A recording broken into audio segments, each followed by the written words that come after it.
How's it going, guys? And welcome back to another episode of the Theme Park Shark Podcast. A unique one today because I have Jake with us. Jake, what's going on? Not too much. How's it going, Dustin? Doing great. I'm glad that we brought you on for an episode of the podcast. Always great to have you here. This is another Shark Stop segment, though, so Alicia, Stella is here as well. Hi. We are going through the...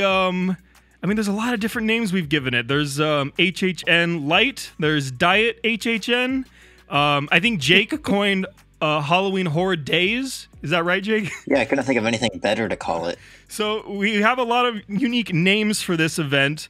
So what I'm going to do right now is toss it over to Alicia to kind of discuss where this came from, how it came about, the thought process in beginning it, and just, how we got to this overall weekend of testing at the Universal Orlando Resort. Yeah, and it is testing. I mean, they literally call it testing on their website. Like, it's the seasonal offering testing weekend, because we're still in the midst of the weekend now. We're in the middle of the test, but it was a few weeks of rumors to get us to this point. It seems like they were exploring different options because they have 10, well, I was going to say 10, but 9 haunted houses that are almost completely done, ready to go for Halloween Horror Nights. They canceled the event for safety reasons, but they were in the process of actually retrofitting some of these houses with plexiglass and other safety precautions to go forward with the event. So they even though they're not going to do the normal Halloween Horror Nights event, they're sitting around and they're thinking, what can we do with these? Like, are we just going to leave them until next year? And someone's like, you know what? Let's open them up during the day. But in the last 2 weeks, there was crazy rumors like there's going to be 4 houses. I heard a rumor that they're going to open it up on weekends at night and only do RIP tours. And we're going to call it Fright Nights as a callback to the first Halloween Horror Nights. And then other people are like, no, they're going to open up during the day and it's just 2 houses, but they're going to charge $30 each. And it was so crazy to hear all these different concepts and rumors. And then finally, 4 days before, Universal's like, we're just going to do a test and have 2 of the houses open on the weekend, and you guys can show up if you want. It's no big deal. So the rumors for this weekend, I mean, like you mentioned, they've been ever-changing. Some people claimed that this kind of event was going to happen last week. So this whole thought process has been here now for a little bit of time. The interesting thing that I always like to think about is, and I don't think this is necessarily what happened, but if Universal knew that they were going to do something in this realm, it was kind of a genius way to approach it by canceling the actual event first and then coming back and saying, actually, we're going to give you this. Because if they just went from, oh, guys, it's canceled and we're going to give you this, and it just seemed like a downgrade instead of now it almost feels like an upgrade. I feel like at one point it almost feels like a letdown, but now it's almost like we're just appreciative that we're getting anything. I feel like they had no inkling or idea that they were going to do this mini event Right. when they canceled the big event. I think that they were surprised that they were going to cancel the big event, and there was a lot of reasons why they probably did it. Like, not just safety, but also rumors of IPs pulling out or not wanting to be marketed during this time, and like for bad press reasons. And they I think Labor Day weekend might have had a lot to do with this, where the parks hit their max limited capacity, and they saw that we could get a lot of locals here if we have something to offer. And there was lots of projections for going into the fall being a very light season.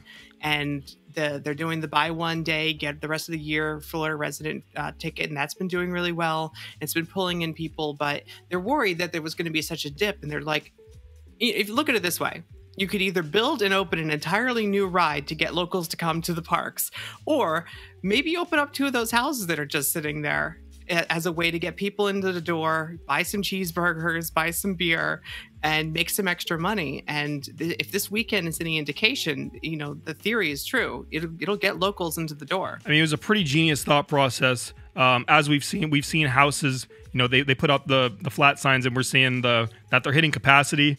The park's doing very well right now. So it was a really good idea to go forward, even in this small route, even if it is just testing. Jake actually got out there on Friday for the annual pass holder preview. And Jake, I'm curious, your initial thoughts walking in the door, just kind of looking around. Did it feel like you were doing anything with like an HHN vibe, or did it feel like a normal day at the park with just some houses kind of implemented inside? It felt like a regular day at Universal.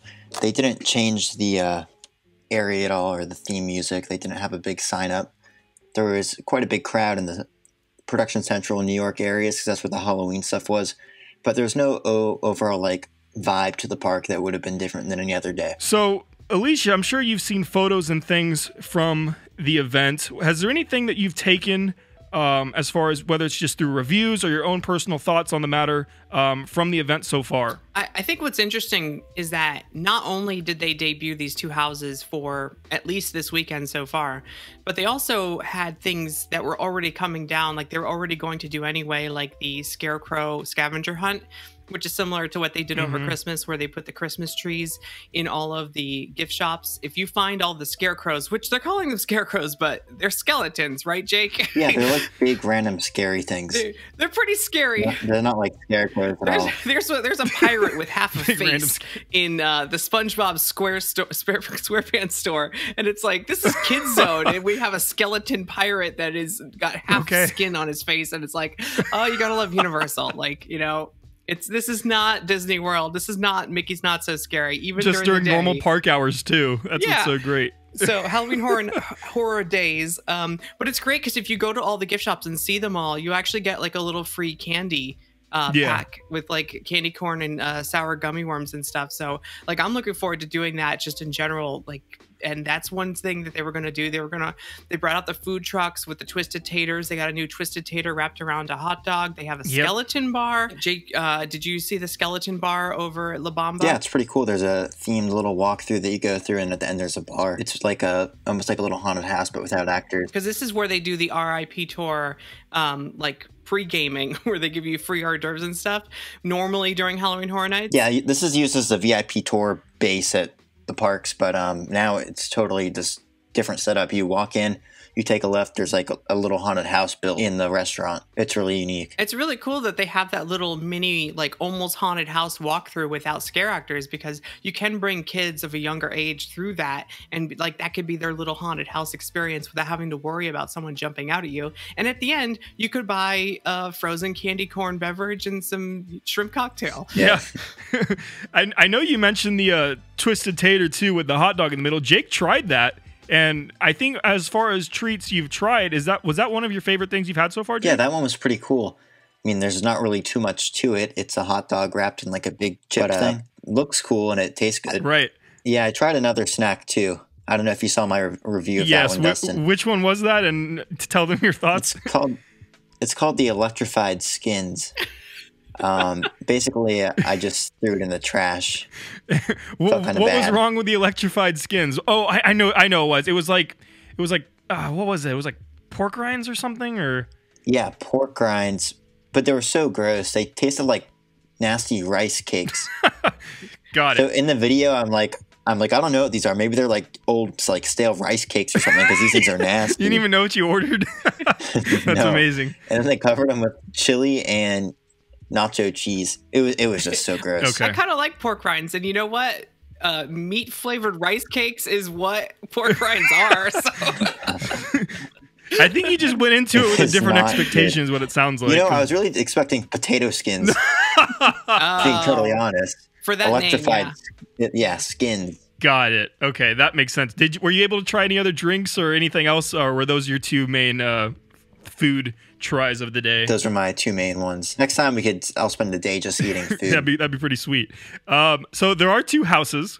We have Universal Monsters, The Bride of Frankenstein Lives, and Revenge of the Tooth Fairy. Now, Jake, you've done both.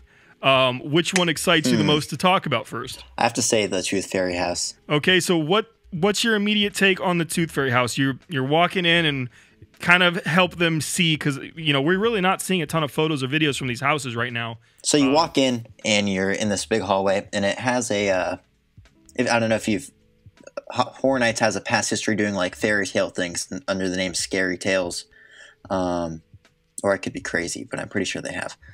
And yeah. So it's like a fairy tale setting. When you walk in, there's these banners that hang above the hallway, and it has like a little opening narration and story to it. And Is there then like you a round pop-up book for the facade? Is it like a pop-up book? Everyone's like telling me you're not going to believe this pop-up book opening when you first get in. Yeah, so you're like looking at the ceiling banners, and it's like the start of a fairy tale, and it's just a narrow black hallway with curtains on each side.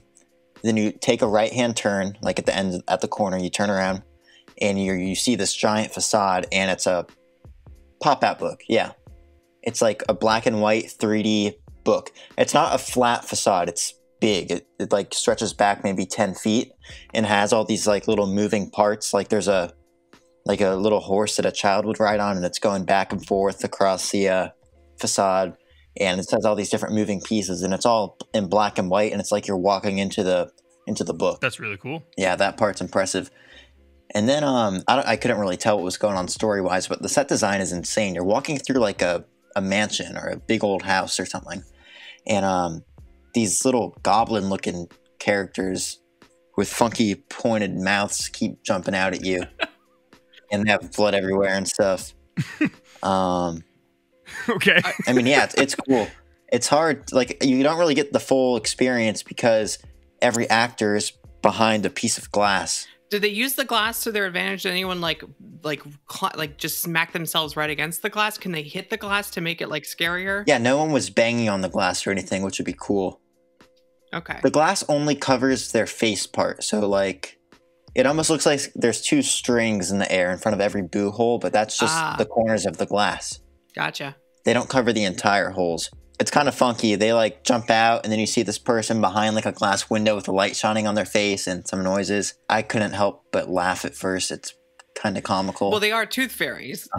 That's interesting. Yeah. Well, no, just like the whole glass concept thing. And then there was one character who was wearing, this is pretty creative. I think he was behind glass. I couldn't really tell. But this guy was wearing a face mask like any other person nowadays would wear a mask, but they painted onto the face mask like a bloody mouth. So they're using the mask kind of to their advantage from I guess like a makeup standpoint for the actual actors. Yeah, that's pretty cool. But the whole behind glass thing, it makes it interesting. So let me ask you this. Because of the glass, and I know you said it almost makes it like a little bit more of a family-friendly Horror Nights, are you being serious? Like, do you think kids that potentially couldn't go through these houses before may have a chance now because of the glass? Yeah, Dustin, I think you could walk through the house now. Yeah, like you bring it to me. Oh, I knew it. Okay, thank you. But here's the deal. With the Tooth Fairy one, you still have a pretty graphic content that you're going through with the bloody faces and stuff. But then something like the other house, like the Bride of Frankenstein, that would be easy for a child to walk through considering, you know, there's not too much gore and everyone's behind a piece of glass. Before we get into that other house, which I have some questions on, is there any other safety precautions? Like normally we have the conga line of people going through the house. Is it different with this situation? Yeah, so when you enter the house, they're going to give you a squirt of hand sanitizer. And then you go through with just your party. So I was there by myself, so I went through the house by myself. And the way it works is there's a ops staff member positioned about every 10 or so feet. Like every scene has an ops at the start of it. These are normally the people that are rushing you through the house on a normal Halloween Horror Nights night, but now their job is to actually keep you from gaining on the next party in front of you, right? So they're doing the opposite of what they normally would do during Halloween Horror Nights. Correct. And there's probably double or triple the amount of the ops in the house now. Okay. Compared to how it used to be. So they have their lightsabers, and they have it down when someone's in the scene in front of you, and then they lift it up when it's your turn to walk into the next scene. So because of this, do you think you're getting more scares because they're actually setting up each scene for you instead of the conga line where you can potentially miss something? Like, did you notice anything in that sense? Oh, yeah, you definitely could get scared more because you'll be sitting in a room for maybe 15 to 20 seconds. Got it. Ideally, I think they just want it so you walk right through it regularly, but, you know, there's going to be backups and delays of people stopping and whatnot. Yeah, I just figured, because I know with the conga line, that always creates an opportunity that you're going to walk through a room and potentially miss the scare. Because, you know, it's all timed and you're not necessarily going to get it every time. Or see the scare ahead of you in the group and then you don't exactly get it because that it just too. happened. This, it almost seems like they're giving the scene a second to breathe as well to kind of set up for you. I don't know. That's how it seems for me as an outsider looking in, but I don't know if that's right. It's how it used to be in the 90s, back before this event became so insanely popular. They would pulse groups of 5, maybe 10 tops, and then leave gaps so that you would, like, being in the leader of a group, there'd be a giant gap in front of you and you wouldn't see the conga line the whole time.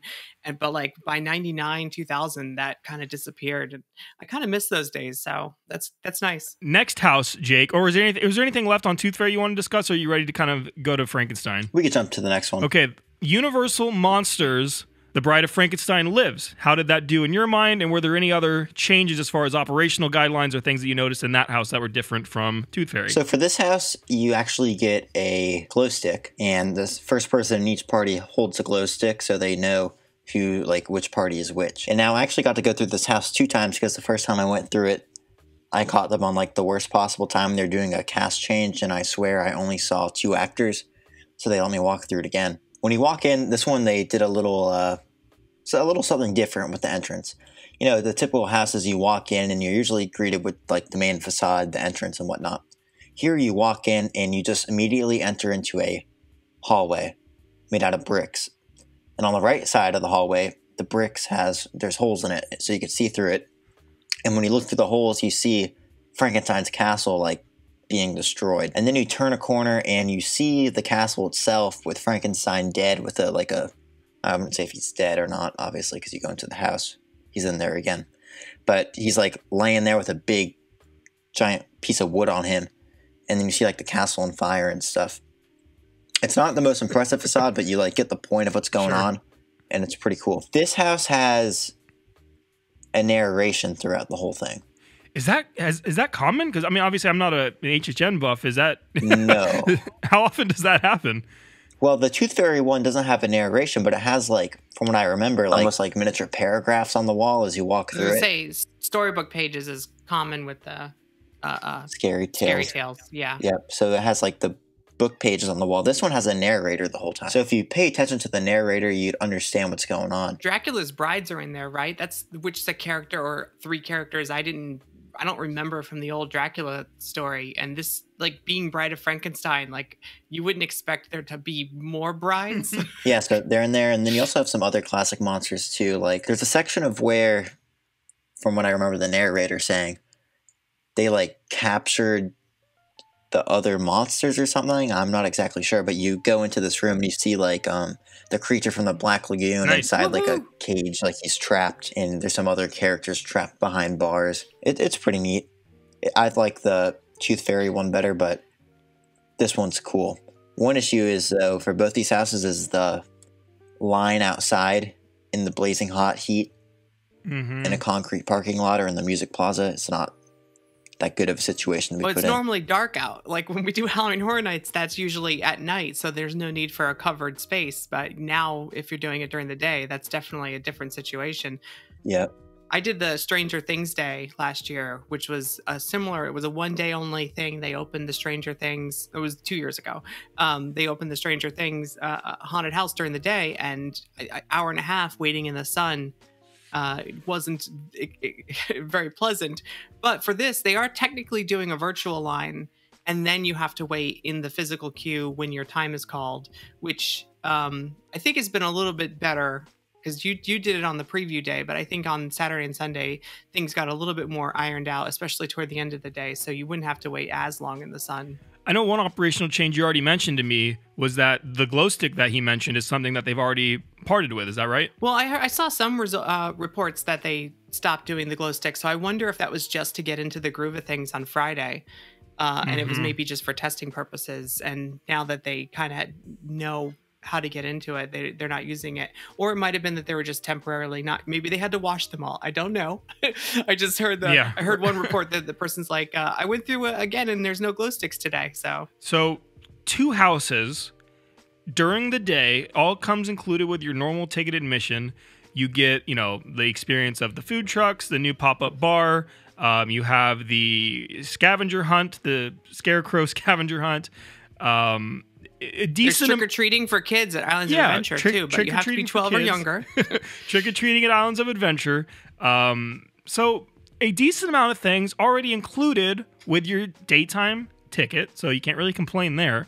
Was there anything about this experience that you didn't like, Jake? I'm curious, just because, like I keep mentioning, it's included with your normal ticket, and it's just something they're kind of throwing at you to say, here's like a little piece of HHN this year. Is there anything that you wished was different or that they shouldn't have done, or was this for what it has to be a good experience? For what it has to be and what they're doing this weekend, I personally had a good experience. I know some people didn't with the long lines and whatnot, but you got to think, like, all these locals and stuff, all these people are crazy over this stuff. Of course, it's going to be flooded. Now, the only way I think they can improve this with the lines and whatnot is to open up maybe 2 or 3 more houses. Yeah. And if I were them, I don't know how possible it is, I'd drop the stupid virtual line thing. I think that just is nightmare fuel there. Let the line regulate itself. But the problem is with the social distancing and 6 feet gaps, there's not enough physical space. They'd have to like, because it was already, one of them was reaching through the Fallon queue. They do the virtual line and you just have a massive, gigantic line going down the entire park road. So it's like they got to pick their poison here. Maybe they could do it like set times, like at Walk Dead in Hollywood. They had set times of where you'd show up almost like a show time for a show. And this is why many people were speculating that they were going to charge, because that's one way to regulate capacity is to charge an admission price. Then not everyone will, be there to, because that is the biggest problem, I think, with this weekend was everyone showing up at 7:30 in the morning and lining up all the way through City Walk. And, and then it runs out of virtual lines within 10 minutes of the park opening. They did release more periodically. Especially today was a very rainy day. We're recording this on Sunday. So I think that they had the lines are shorter and there's less people there because the rain scared people away. Or maybe everyone that wanted to do it did it on Saturday. But if they were to continue to do this, maybe they won't even need the virtual line because there won't be that big of a demand straight in the morning and it will be spread out throughout the day more. Because I saw they open up the standby line the last hour of the day yesterday because they didn't need, like, the line was so short. They're like, come on in. They actually had someone out front saying, come on, we got more room, come and do the haunted houses. So maybe now that all the bloggers and vloggers and everyone that wanted to do it first off has gotten a chance to do it, maybe it won't be as bad. But then again, we're speaking hypothetically, and Universal, as of right this moment, hasn't actually announced that they're going to do this again. This may have been the only 3 days that they have these haunted houses available until next year's Halloween Horror Nights. We don't know yet. It's interesting that you mentioned price being something that could regulate a crowd, because like we also mentioned, right now, it's quite literally anybody who already had, let's say, a pass to Universal Studios Florida, and they enjoy HHN, they can go and take this in as much as they want. So there's not going to be any sort of kind of narrowing down as far as crowd levels in that sense there. It's quite literally their whole annual pass base. If they want to go, they can go as much as they want, and they're going to be filling up the park, as well as, normal park guests that want to take part in this. And Saturday by 11 a.m., the parks, both Islands of Adventure and Universal Studios Florida, did reach capacity, and they closed the entrances and the parking garage until 2 p.m. when they finally had room to let more people in. So, because they're running at a limited capacity for the theme parks, and then they do something like this where everyone that's local wants to go do it, and it might be only 2 days, then, they're going to fill up real fast. And, we don't know if they're going to do these houses again, but there are rumors that there is 2 other houses that they could possibly ready and open as well, which would be the Icons house, which is a house that's rumored to have past Halloween Horror Nights icons like Jack the Clown and other characters. And then another one is heavily rumored is the Beetlejuice house as a possibility. Now, I'm not so sure about that one because the other ones being in the sound stages are easy to get to let people in without interfering with backstage operations. Whereas something that's over in the parade building or in the tents on the other side of the park behind Kids Zone could interfere with the characters, the parades, things like they're not doing parades, but they bring the floats out during the day for meet and greets. So it's not entirely, no one's quite sure if they could open up the Beetlejuice house. But that seems to be a leading rumor that they want to open 2 more houses. What is not known is whether or not it would just be on the weekends, whether as we get closer to Halloween, they start doing this every day, Like, can we imagine maybe the 2 weeks leading up to Halloween, they have 4 haunted houses open every day, and they're just hoping this gets all the pass holders to come in as much as possible, gets other people to come in. Like, this could be their way of saving this season, and then they might try to come up with something new for the Christmas season, because I think the parks are kind of flying by the seat of their pants. They're making this up as they go along. Disney just announced, what they're doing for the holiday season. And like for Christmas time, you're like, well, we're just going to keep the food booths from the limited food and wine open, but we'll swap out 2 of them for Christmas because we don't have the money to like redo the menus or whatever. Like, they're just making it up as they go. Instead of the Christmas lights on Cinderella Castle, they're doing projections because they don't have the money from not doing the Mickey's Very Merry Christmas Party. They don't have the money to put up the Christmas lights, so they're just going to project the Christmas lights on. But yeah, so wait, that's a real thing. They're projecting the lights onto the castle. They're projecting designs, let's say, the new Christmassy designs, like they do on the Tower of Terror. Are you joking me? I wish I never came on this recording. So I'm surprised you didn't know that, Jay. But they normally get the money for the Christmas lights to put the cranes and everything from the Very Merry Christmas Party. But if they're not staying open late and they're not doing the Christmas party, why even put up the Christmas lights? And we're in a weird time. But then there's also a rumor that they might still it's a test. They had the 2 houses open. It didn't say it was a test for keeping the houses open during the day. It was just a test. And what if the test was a safety test to see if they could, how many people they could pulse through the houses, whether or not the plexiglass and the masks and other safety measures is effective enough, and whether or not it's worth it to charge for an after hours 4-house event starting in October. This is a theory out there that maybe this test wasn't necessarily to have the houses open during the day again, but to kind of give us a mini Fright Nights and charge people admission, whether it be Friday, Saturday, Sunday, or more days as we get closer. Everyone's just assuming it's going to continue on like it did this weekend. But what if this was just, to figure out what a capacity for a house is per how many hours, and whether or not it's worth selling tickets to something. So just putting it out there that we don't know what this was actually a test Looking of. Towards the future, as both of you have now mentioned some opportunities of what it could entail, let's say they keep it. The experience that we had this weekend is the experience that they are going to run with all the way until Halloween, right? The experience as it stands today, do you believe that it needs more, or can it run all the way through as it is today? Here's the deal. If they're not going to market it as an event and just open up 2 haunted houses and have what they have, then roll with it. But if they're going to be advertising this as a seasonal Halloween festival type of deal, then they're going to have to add a little bit more just for capacity's sake. Like, imagine you're going to the seasonal Halloween event, you show up and each house is a 10-hour wait, or the virtual line's given out for the whole day. If they're going to market it and it runs out of virtual lines within 10 minutes of the park opening, then there's either no reason to market it because it's not something that everyone can go do, or they have to add more and then they can market it. Because if they did leave it like this, it's great for locals. But then again, how many, re-rides are these houses going to get from locals? And if it gets bad press, they're like, oh, I couldn't get in because, it ran out of virtual lines and people leave, even though they release more later. If you just go, says it's at capacity, there's a sandwich board out front, says it's at capacity, and then you just turn around and leave, and you don't know that they opened up more later. So it's bad if they market it and then you can't do it. But then if they do market it and they had more to offer, it's a catch-22. Is it going to be too popular, or is it going to be not popular enough to even be worth doing? All I know is that if they open the Beetlejuice house, I'm there in an instant. Outside of capacity and just worrying about, will someone be able to get on? Let's look at the other side, and let's say you're able to get on a lot. And let's say that this event, as we see it, is really targeting the local who can come and do this over and over and over and just get back in the park and, keep buying food and merch and keep experiencing this event. Is 2 houses and some food, is that to the point where it's not enough? Because you're going to be experiencing it, the same 2 houses over and over and over for the next 6 to 7 weeks.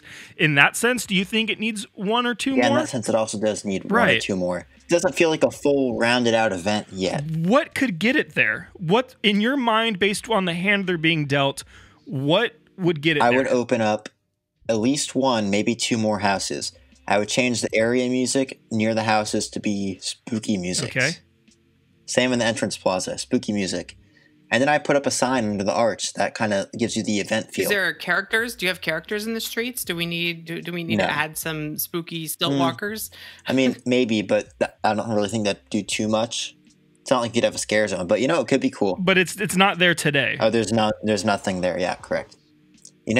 They could bring back their little Halloween Mardi Gras parade in a little mini parade format like at Disney. Yeah, I'm not too keen on the cavalcades, to be honest. We canceled parades for a reason. We don't need to. Jack Skellington comes out, all of a sudden crowds form like crazy, and it makes it hard to social distance. I love Jack Skellington, but I also love safety. But yeah, I'd put some music. I'd put up some signage, and maybe they could add one or two more houses, just kind of to spread the whole thing around, out around the park. We also do have the tribute store. Right. The tribute store with its 3 rooms and lots of spooky treats. So there is that too. So if you're just going for one day and you want to do a lot of Halloween type things, this is already more than they normally do during the day in a Halloween season.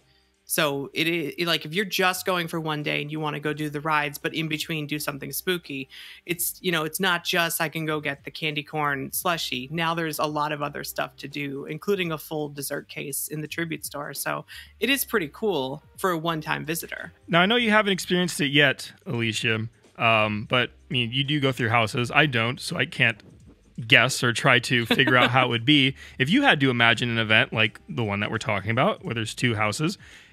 Is that something that you potentially think you couldn't do more than 2 or 3 times, or is it something that you could see yourself going back to 3, 4, 5, 6 times? It does depend on the house. Like if it was something I really cared about, like I really liked the Ghostbusters house, I would do that multiple times last year. I really liked the Stranger Things, the one house, I definitely would do that multiple times. If they open Beetlejuice, I might be there 6 days a week, like it's something like I've already gone through the tribute store multiple times just because I love it in there. So, it really depends also on what speaks to you. But there are huge fans out there of Halloween Horror Nights, and they'll probably do as much as they can just to get their fill. And another thing to consider is that these houses are supposedly staying until next year. So even if you're not willing to go out in a pandemic, or you're not willing to travel and you feel like, it's FOMO, fear of missing out, I wouldn't worry too much about it, because we will get the opportunity to do these houses again next year. And, many are hoping that maybe with less severe security safety measures, so maybe we can experience it with their full scare actor, the way it was intended. But either way, I don't think that we're going to, even if they do open 4 houses, this is almost like a sneak preview or a small taste. Just like Epcot's a taste of food and wine. This is not the full event. This is a taste of HHN 30. It's just a taste of HHN 30. Anything else? Any closing thoughts on this from either of you guys? I wasn't able to go this weekend, and I'm going to be out of town next weekend. So I hope that they continue to do it, and I hope that it's for more days in October, because I'd like to see these houses. I want to see Gillman, and I want to see scary tooth fairies, even if it's behind glass. I'm looking forward to it. So I hope they open them back up. I really do. That's right, guys. I think that's going to wrap up today's episode. If you guys want to catch more of Alicia Stella, she has the Theme Park Stop on YouTube. She has the Park Stop podcast as well. And she is Alicia Stella on Twitter. If you guys are looking for more from the Theme Park Shark, you can find our podcast on Apple and Spotify. We are at themeparkshark.com, and of course, the Theme Park Shark on YouTube. But all right, guys, that's going to wrap up today's episode of Shark Stop. As always, I appreciate you guys being here and for listening and or watching. Take care, have a great day, and we'll see you guys in the next one.